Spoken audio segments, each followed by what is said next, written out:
scientific. How simple it is. Yeah. And you make this thing that you said, oh, it's such a simple thing. I can bring in 50 doctors who believe it. No, I was reading. Right? I mean, there are doctors who believe it. This morning I went to the Zyprexa site. Zyprexa, it's not the company. Zyprexa has its own website. And it was right there. Schizophrenia is caused by a chemical imbalance in neurotransmitters, and Zyprexa corrects it. It's right there. They know that's a lie. If you actually, now today, because we've got a lot of research now since they floated this in the 70s. If you call up a researcher from Eli Lilly, and let's say you're a journalist and do this, they will start out with that story. They'll say, oh, well, it's like insulin for diabetes, it corrects an imbalance. And you'll say, well, no, it doesn't. It blocks, you've done your research of what's sent to the FDA, and you'll say, no, it blocks these neurotransmitters profoundly. That's not balancing anything. And they say, oh, well, that's true. So the guys at Eli Lilly will back away from that in 2 seconds. Because they know it's not true. They'll back away from the chemical balance story. And you'll say to the Eli Lilly guy, what's the evidence for it? And the Eli Lilly guy will be honest, we don't have it. I think as it's originally floated, it's an honest hypothesis. Maybe I'm wrong on that. But when it's first floated, it seems like, even though there's plenty of reasons to doubt it, that there is some integrity to it. Okay? It's honestly a hypothesis.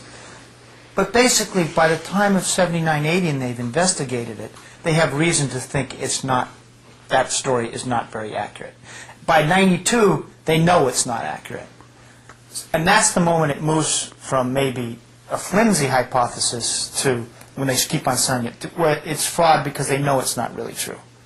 By 92, 94, etc. They know, and if you, for example, if you read in Science magazine today, January 17th, 2003, the guy's very much behind the biological story. They ask him, what causes schizophrenia? And they answer, we don't have the slightest idea. Okay, and these are biological guys, etc. So we know that's not true today. When Loren's doing Soteria House, it's still something of a viable hypothesis. People somewhat believing in it. So that's one thing. Now, the second thing is outcomes. So Loren gets good outcomes with his, but it's not like they don't think they're getting good outcomes with their drugs. But if you don't need the drugs to get the good outcomes, it can't be correcting the chemical. That can't be the mechanism for that's causing the problem in the first place, because you didn't correct any chemical imbalance.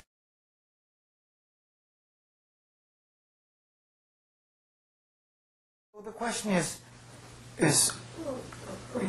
what researchers know among themselves in terms of what the drugs do, and what might be a cause of schizophrenia, etc.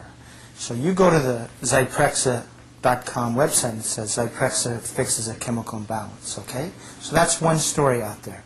But now I go to Science magazine, okay, which is a story that they're telling among themselves, and we're talking biological guys, Steve Hyman, Carol Domingue, etc. And Science journalist says, what causes schizophrenia? And they respond, we don't have the slightest idea. That's January 17th, 2003.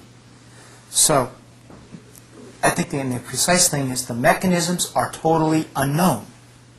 So that's the story, and that's an accurate story, I think. So this description at the Zyprexa website about how it's a marketing thing.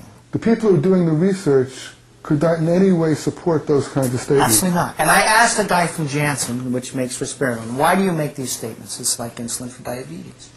He says, well, it gets people to take their drugs. It's a story that they can understand. That's what they tell you. And I said, so it's not real? They said, no, of course not. We know it's much more complicated, etc. But it's a way to get people to take their drugs. This is a guy, for example, that was big in risperidone research. In fact, he was the top guy.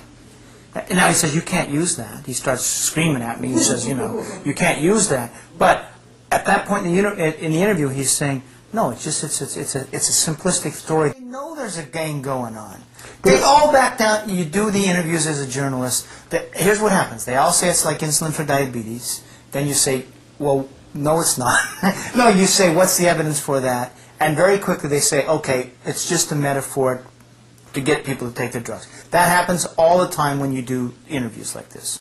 But this guy who's telling you that it's a good way to get people to take their medication, this story, this fairy tale that they're writing, inventing, he doesn't feel that there's any obligation to tell the truth then.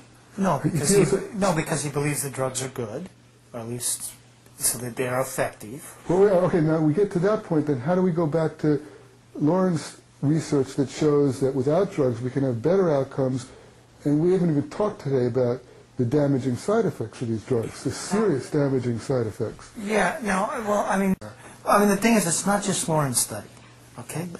First of all, Loren replicates it, but it's not just one isolated study. The WHO data, too. Well, there's the WHO data. There were two other studies in the 1970s. You mentioned one that started in '69, Rappaport study.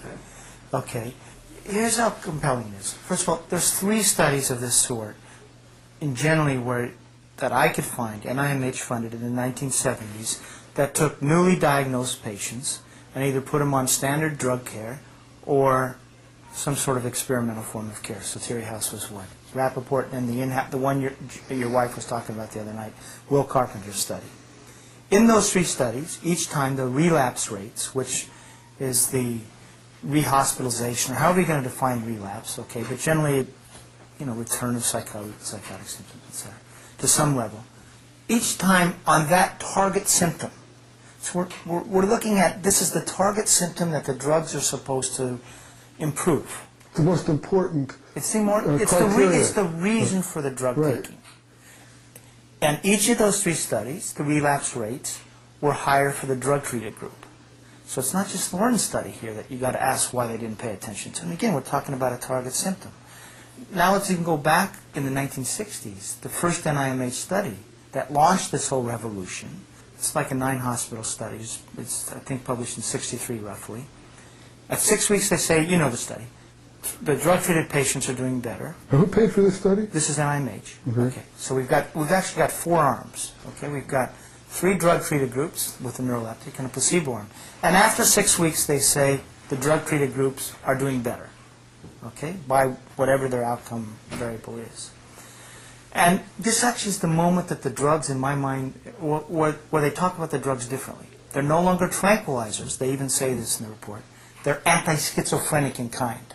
So we're moving drugs that came into use for retarding motor movement. That's the moment. And they say this. They're not tranquilizers. They're anti-schizophrenic in kind. But what happens a year later when they come back? The relapse rates, the hospitalization rates are highest for the 3 drug-treated groups.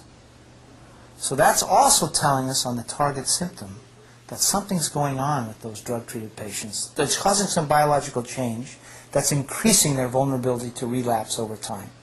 So all I'm trying to add here to this conversation is it's not just Loren's study that has to be ignored. There's a body of evidence. Right. And then the WHO evidence comes in. That adds to it. There was who was the guy who replicated your study in Switzerland? Chompy does his Soteria House in Switzerland, and he writes surprisingly. So in other words, if he has a bias, it's still towards the drugs. Surprisingly, those patients who received no or very little medication had significantly superior results.